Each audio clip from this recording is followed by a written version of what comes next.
तो आज हम गुरचरण दास की किताब the difficulty of being good के जरिए एक बहुत ही पुराने लेकिन हमेशा नए लगने वाले सवाल की पड़ताल करेंगे। आखिर अच्छा होना इतना मुश्किल क्यों है?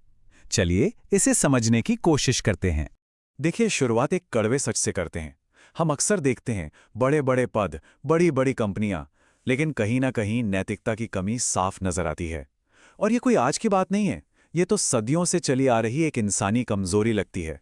तो सवाल ये उठता है कि जब चारों तरफ नैतिक दुविधाएं हों तो सही रास्ता कैसे चुनें?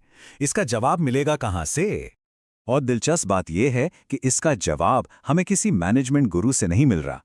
ये जवाब एक ऐसे इंसान खोज रहा है जो कॉर्पोरेट दुनिया के शिखर पर पहुंचा और फिर प्रेरणा के लिए मुड़ गया एक 2000 साल पुराने महाकाव्य महाभारत की ओर। तो ये पूरी खोज शुरू कैसे हुई? ये शुरू हुई एक आधुनिक नैतिक संकट की पहचान से, एक ऐसी चीज जिसने लेखक को बहुत परेशान कर दिया था। देखिए, गुरचरण दास कोई साधु संत नहीं थे। वो प्रॉक्टर एंड गैम्बल जैसी बड़ी कंपनी के सीईओ थे, बाजार को जीतना जानते थे। लेकिन 50 की उम्र में उन्होंने सब कुछ छोड़ दिया। क्यों? क्योंकि उन्हें एक बात हैरान कर रही थी कि देश अमीर तो हो रहा है, तरक्की तो कर रहा है, पर नैतिक रूप से कहीं ना कहीं खोखला होता जा रहा है। और अपने इन सवालों के जवाब के लिए दास ने एक ऐसी किताब उठाई जिसके बारे में कोई सोच भी नहीं सकता, महाभारत, जो सिर्फ एक युद्ध की कहानी नहीं बल्कि नैतिक दुविधाओं का एक बहुत बड़ा समंदर है। इस पूरी कहानी के केंद्र में एक शब्द है, धर्म। अब धर्म का कोई एक सीधा साधा मतलब नहीं है। ये कानून भी है, कर्तव्य भी है और सही काम करने की कला भी। ये एक ऐसा आइडिया है जो हमें सिर्फ ये नहीं बताता कि क्या करना है, बल्कि इस पर सोचने को मजबूर करता है कि कैसे जीना है। और पता है, यही चीज महाभारत को सबसे अलग बनाती है। इसमें जब भी कोई हीरो कोई नैतिक गलती करता है तो कहानी एकदम से रुक जाती है और फिर एक बहस छिड़ जाती है। सही क्या है, गलत क्या है, कोई आसान जवाब नहीं दिए जाते। चलिए पहली नैतिक दुविधा को देखते हैं, दुर्योधन के किरदार के जरिए। और ये एक ऐसी बीमारी है जिससे हम सब कभी न कभी जरूर गुजरे हैं, ईर्ष्या या जलन। ये सवाल हम सबको कभी ना कभी चुभता है ना? जब कोई दोस्त या साथ काम करने वाला हमसे आगे निकलता है तो खुशी की जगह एक अजीब सी जलन क्यों होती है? दुर्योधन बस इसी भावना का एक जीता जागता प्रतीक है। जब वो अपने छचेरे भाइयों की सफलता देखता है तो उसे खुशी नहीं होती, बल्कि एक गहरी पीड़ा होती है। वो कहता है, भला कौन स्वाभिमानी इंसान अपने पड़ोसियों को आगे बढ़ते और खुद को पीछे होते देख सकता है? ये सिर्फ उसका पर्सनल प्रॉब्लम नहीं है, ये उस समाज की सोच को दिखाता है जो हमेशा तुलना पर टिका होता है। और जरा सोचिए, दुर्योधन की कहानी आज भी कितनी सच लगती है। उसकी ईर्ष्या आज की स्टेटस एंग्जाइटी है। राज्य के लिए उसका संघर्ष हमें बड़े बड़े कॉर्पोरेट घोटालों की याद दिलाता है। मतलब ये सिर्फ एक कहानी नहीं, हमारे समाज का आईना है। अब चलते हैं एक दूसरी और भी ज्यादा उलझी हुई दुविधा की तरफ। ये कहानी है युधिष्ठिर की, जो हमें सिखाती है कि कभी-कभी सही काम करना कितना मुश्किल हो सकता है। जरा कल्पना कीजिए कि दो वादे हैं और दोनों को निभाना जरूरी है, पर एक को निभाने का मतलब है दूसरे को तोड़ना। तब क्या किया जाएगा? यही युधिष्ठिर की सबसे बड़ी चुनौती थी। देखिए, एक तरफ है द्रौपदी। वो कहती हैं कि एक योद्धा का धर्म है अन्याय के खिलाफ लड़ना। ये उनका स्वधर्म है, मतलब उनकी भूमिका के हिसाब से उनका कर्तव्य। और दूसरी तरफ है युधिष्ठिर, जो कहते हैं कि मेरा धर्म मेरे वचन का पालन करना है, चाहे कुछ भी हो जाए। वो कहते हैं, मैं इसलिए करता हूं क्योंकि मुझे करना ही है। और यहीं पे धर्म की असली जटिलता सामने आती है। कोई एक सही जवाब है ही नहीं। एक योद्धा का स्वधर्म यानी उसका अपना कर्तव्य वचन निभाने के साधारण धर्म से टकरा सकता है। तो इन सब कहानियों से आखिर हम सीखते क्या हैं? महाभारत हमें कोई रेडीमेड नियम नहीं देता, बल्कि अच्छाई की एक गहरी और बहुत ही बारीक समझ देता है। महाभारत में एक लाइन बार बार आती है, धर्मः सूक्ष्मः। इसका मतलब है कि धर्म बहुत सूक्ष्म है, बहुत बारीक है। उसे आसानी से पकड़ा या समझा नहीं जा सकता। ये कोई गणित का फॉर्मूला नहीं है जिसे बस लगा दिया और जवाब आ गया। तो महाभारत का मकसद हमें जवाब देना नहीं, बल्कि सही सवाल पूछना सिखाना है। ये हमें नैतिक रूप से सोचने और अलग अलग नजरियों को समझने के लिए तैयार करता है। चलिए अब कहानी के बिल्कुल अंत में चलते हैं। सब कुछ खत्म हो चुका है, एक भयानक युद्ध के बाद युधिष्ठिर स्वर्ग के रास्ते पर अकेले हैं। उनके साथ कोई नहीं है सिवाय एक आवारा कुत्ते के, जो चुपचाप उनके पीछे पीछे चलने लगता है। जब वो स्वर्ग के दरवाजे पर पहुंचते हैं तो खुद देवराज इंद्र उनका स्वागत करने आते हैं, लेकिन वो एक शर्त रख देते हैं, ये कुत्ता अंदर नहीं आ सकता। और उसी पल युधिष्ठिर एक ऐसा फैसला लेते हैं जो सबको हैरान कर देता है। वो स्वर्ग में जाने से मना कर देते हैं। वो कहते हैं कि मैं उस जीव को नहीं छोड़ सकता जिसने मुझ पर भरोसा किया है, भले ही वो सिर्फ एक कुत्ता क्यों ना हो। ये कहानी हमें धर्म का निचोड़ बताती है। सारी बहसों, सारे नियमों और सारे कर्तव्यों से भी ऊपर शायद सबसे बड़ा धर्म करुणा का एक छोटा सा काम है। अच्छाई का वो एक काम शायद स्वर्ग से भी बड़ा हो सकता है।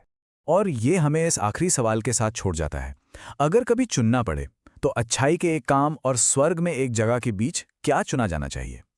इसका जवाब शायद उतना आसान नहीं है जितना लगता है। अगर आपकी कभी हड्डी टूटी हो या किसी की टूटते हुए देखी हो तो एक्सरे मशीन में ना वो सफेद दरार बिल्कुल साफ दिख जाती है। हाँ, एकदम क्लियर दिखती है। एग्जैक्टली। डॉक्टर बस उस दरार पे उंगली रखता है और बेझिझक कहता है कि देखिए ये रही दिक्कत। मतलब सब कुछ एकदम ब्लैक एंड व्हाइट है, कोई कंफ्यूजन नहीं है। बिल्कुल, वहाँ कुछ सोचना नहीं पड़ता। हाँ, लेकिन अगर हम यही सवाल पूछें कि आज की हमारी कॉर्पोरेट दुनिया में या राजनीति में या फिर हमारी रोजमर्रा की जिंदगी में ही सही और गलत क्या है, तो अचानक से ना वो एक्सरे मशीन काम करना बंद कर देती है। क्योंकि देखिए वहाँ नैतिकता और इंसानी फैसलों का मामला आ जाता है ना। मशीनों की तरह वहाँ कोई फिक्स फॉर्मूला काम नहीं करता है। वहाँ कुछ भी ब्लैक एंड व्हाइट नहीं है, बल्कि सब कुछ ग्रे है, एक धुंधलापन है। और आज की हमारी ये जो पूरी चर्चा है, ये इसी धुंधलेपन के इर्द गिर्द घूमने वाली है। श्रोताओं का स्वागत है आज के इस डीप डाइव में। आज हम गुरचरण दास की बहुत ही मशहूर किताब the difficulty of being good और उनके कई अलग अलग साक्षात्कारों जैसे कि वार्टन और बर्कली सेंटर के लेक्चर्स पर गहराई से बात कर रहे हैं। ये बहुत ही दिलचस्प विषय है। हाँ, क्योंकि देखिए गुरचरण दास कोई आम लेखक नहीं है। वो प्रॉक्टर एंड गैम्बल के सीईओ रहे हैं और हार्वर्ड से उन्होंने दर्शन शास्त्र पढ़ा है। और फिर एक मुकाम पर आकर उन्हें लगा कि आज की जो कॉर्पोरेट और राजनीतिक समस्याएं हैं, उनका जवाब किसी मॉडर्न मैनेजमेंट की किताब में नहीं मिलेगा। सही बात है। बल्कि उसका जवाब महाभारत जैसे हमारे प्राचीन महाकाव्य में छिपा है। तो चलिए इसे थोड़ा विस्तार से समझते हैं। बिल्कुल। और उनका ये नजरिया इसलिए बहुत अलग है क्योंकि हम लोग अक्सर धर्म को बस एक धार्मिक नियम या हुई कर्म कांड मानकर छोड़ देते हैं। हाँ, मंदिर जाने या पूजा पाठ करने से जोड़ देते हैं। एग्जैक्टली। लेकिन इस किताब में और गुरचरण दास के पूरे विश्लेषण में धर्म का मतलब कोई पूजा पाठ नहीं है। धर्म का मतलब है एक सूक्ष्म कला। मतलब इस जटिल और अस्पष्ट दुनिया में सही काम करने की कला। तो एक मॉडर्न कॉर्पोरेट लीडर को इतने पुराने महाकाव्य की जरूरत क्यों महसूस हुई? गुरचरण दास अपनी किताब में इसकी बहुत साफ वजह बताते हैं, और वो है हमारे आज के समाज की नैतिक नाकामी। और इसके लिए वो एक बहुत ही सटीक और थोड़ा कड़वा उदाहरण भी देते हैं। हाँ, वो भारत के सरकारी प्राइमरी स्कूलों का उदाहरण देते हैं। मतलब डेटा के हिसाब से हर 4 में से एक टीचर काम पर ही नहीं आता है। और जो बाकी 3 आते भी हैं, उनमें से भी कई बस बैठे रहते हैं, पढ़ाते नहीं है। अब अगर हम इसे सिर्फ एक मैनेजमेंट या प्रशासनिक नजरिए से देखें तो लगेगा कि यार ये तो सिस्टम की कमी है। बट बात सिर्फ सिस्टम या पैसे की नहीं है। किताब के हिसाब से इन शिक्षकों की सैलरी गांवों की प्रति व्यक्ति आय से करीब 7 गुना ज्यादा है, लगभग 22,000 रुपए। मतलब उन्हें अपना काम करने के लिए पर्याप्त आर्थिक सुरक्षा तो मिली हुई है। तो ये सिस्टम का फेलियर कम है और इंसान के आमे चरित्र का पतन ज्यादा है। हम अक्सर सोचते हैं कि अगर स्कूलों में बायोमेट्रिक अटेंडेंस लगा दें या थोड़े कड़े नियम बना दें तो लोग अपने आप काम करने लगेंगे। हाँ, लोग ऐसे ही सोचते हैं। ऐसा हो भी सकता है, लेकिन क्या वो उस प्रेरणा के साथ पढ़ाएंगे कि वो अगली पीढ़ी का निर्माण कर रहे हैं? वो जो आंतरिक प्रेरणा है ना, वो गायब है। ये तो बिल्कुल उस ट्रैफिक लाइट की तरह हो गया। ट्रैफिक लाइट मतलब देखिए, नियम और कानून जो हैं वो ट्रैफिक लाइट की तरह होते हैं। वो आपको लाल बत्ती पर रुकने को कहते हैं, इसलिए आप रुकते हैं। लेकिन अगर रात के 2 बजे कोई पुलिस वाला नहीं देख रहा, कोई कैमरा नहीं है, तब भी आप उस लाल बत्ती पर रुकते हैं या नहीं? हाँ, एग्जैक्टली। और वो जो अंदर की आवाज है जो आपको उस लाल बत्ती पे रुकने को मजबूर करती है जब आपको कोई नहीं देख रहा, वही आंतरिक जिम्मेदारी दरअसल धर्म है। और शायद इसी धर्म की कमी हमें आज हर जगह सिस्टम में दिखाई दे रही है। बिल्कुल। और अगर हम इसे व्यापक संदर्भ से जोड़कर देखें तो महाभारत का ये धर्म पश्चिमी दुनिया के 10 कमांडमेंट्स की तरह पत्थरों पर लिखा कोई ब्लैक एंड व्हाइट कानून नहीं है। महाकाव्य में एक शब्द बार बार आता है, सूक्ष्म। सटल। हाँ, धर्म बहुत सूक्ष्म है। हर इंसान को अपनी परिस्थिति, अपनी नैतिकता और अपनी नीयत के हिसाब से इसका संतुलन खुद खोजना पड़ता है। लेकिन अगर धर्म ही इस पूरी व्यवस्था का समाधान है या इसे बांध कर रख सकता है, तो फिर समस्या की जड़ क्या है? किताब के मुताबिक ये हमारी मानवीय कमजोरियां हैं, और उसमें भी सबसे खतरनाक है ईर्ष्या या एनवी। और महाभारत में दुर्योधन का चरित्र इसका सबसे बड़ा और सटीक उदाहरण है। दुर्योधन को लोग अक्सर बस एक विलन मान लेते हैं कि हाँ, वो बुरा इंसान था। बिल्कुल, लेकिन वो सिर्फ एक विलेन नहीं है, बल्कि वो मनोवैज्ञानिक रूप से बहुत उलझा हुआ इंसान है। मतलब जब वो युधिष्ठिर के राजसूय यज्ञ की भव्यता देखता है तो वो ईर्ष्या से सचमुच पीला पड़ जाता है, वो शारीरिक रूप से बीमार हो जाता है। उसका वो डायलॉग बहुत फेमस है जहां वो कहता है कि ऐसा कौन महत्वाकांक्षी इंसान होगा जो अपने प्रतिद्वंदी को फलते फूलते और खुद को गिरते हुए देखकर चुप बैठेगा। ये डायलॉग इंसानी फितरत की एक बहुत ही कड़वी सच्चाई सामने लाता है, और इसे साबित करने के लिए किताब में हार्वर्ड यूनिवर्सिटी की एक बड़ी दिलचस्प स्टडी का जिक्र है। अरे हाँ, वो पैसों वाली स्टडी। एग्जैक्टली।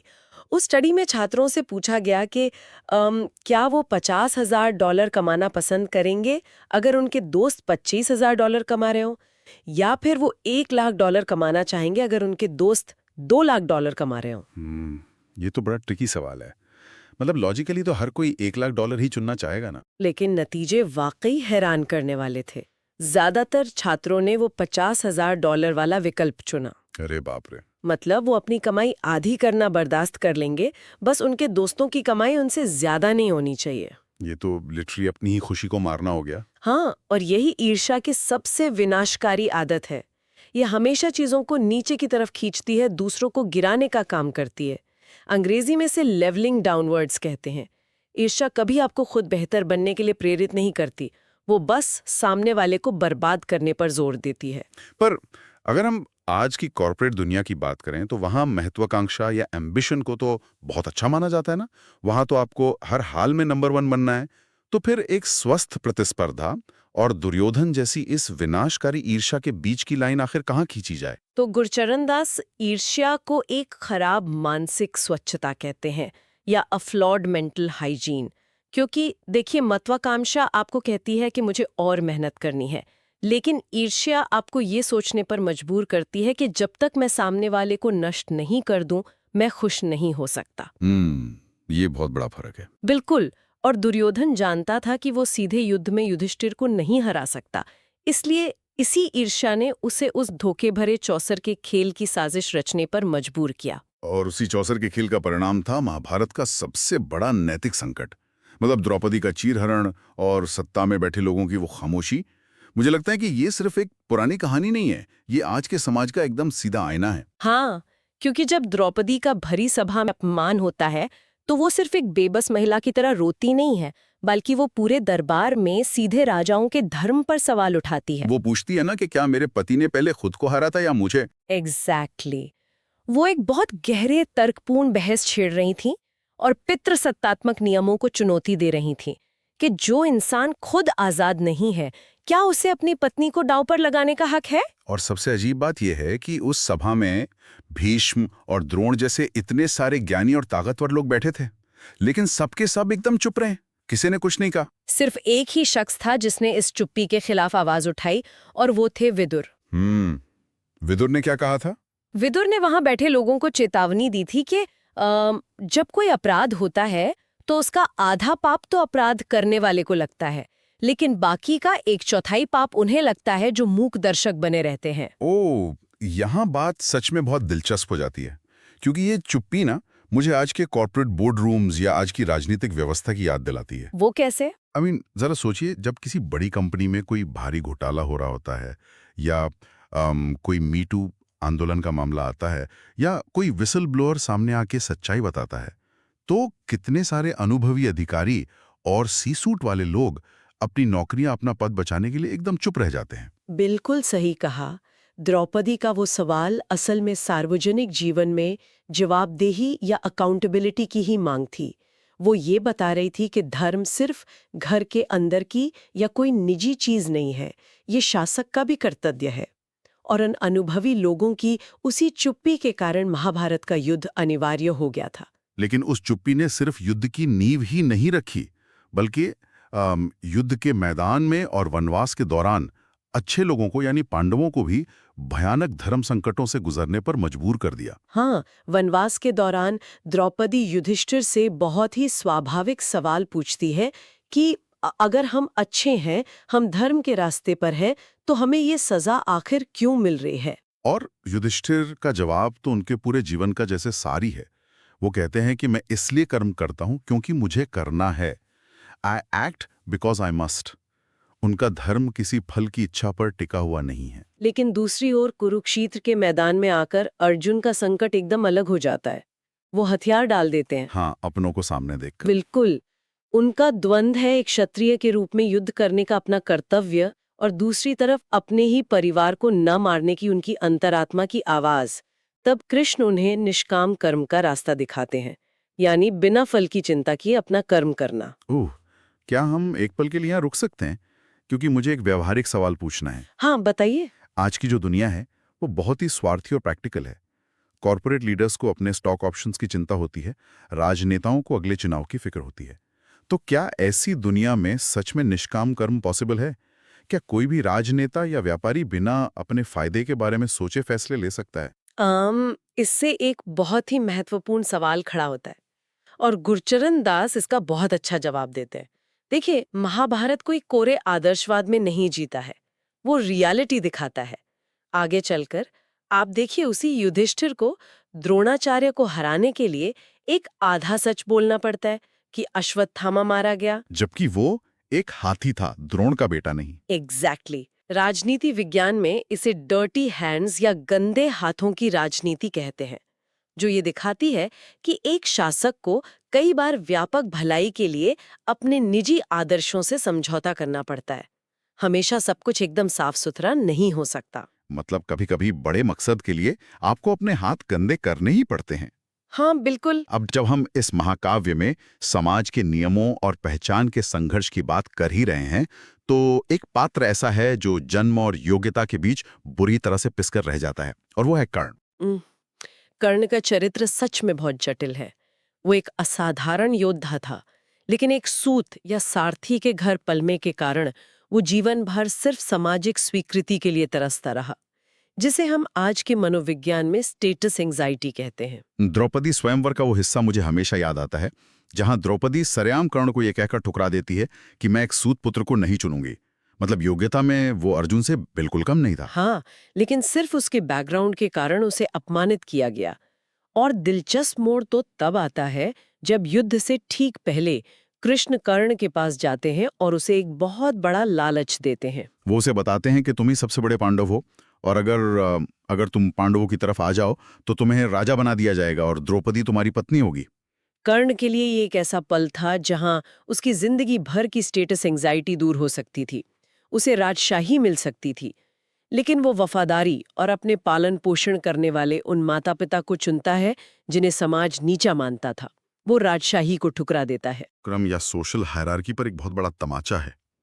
आज भी तो हम समाज में लोगों को उनके ब्रांड्स, उनकी डिग्रियों और उनके बैकग्राउंड से ही तो जज करते हैं ना। बिल्कुल। हम अक्सर लोगों को उनकी योग्यता से नहीं बल्कि उनके स्टेटस से आंकते हैं। और कर्ण का जीवन हमें यही विश्लेषण देता है कि सच्चा धर्म जन्म या जाति से तय नहीं होता, जिसे उस समय स्वधर्म कहा जाता था, बल्कि व्यक्ति के कर्मों, उसकी उदारता और मित्रता के प्रति वफादारी से तय होता है, जिसे साधारण धर्म कहा गया। हालांकि ये भी सच है कि उसकी इसी स्टेटस एंजाइटी ने कभी-कभी उसके विवेक को अंधा भी किया था। हाँ, जैसे द्रौपदी के चीरहरण में उसकी वो क्रूर टिप्पणी, वो सब उसी कुंठा का नतीजा था। तो इस महाकाव्य के बिल्कुल आखिरी हिस्से में आते हैं, जहां इतने सारे समझौते हुए, विनाश हुआ, वहां भलाई या गुडनेस का आखिर क्या स्थान रह जाता है?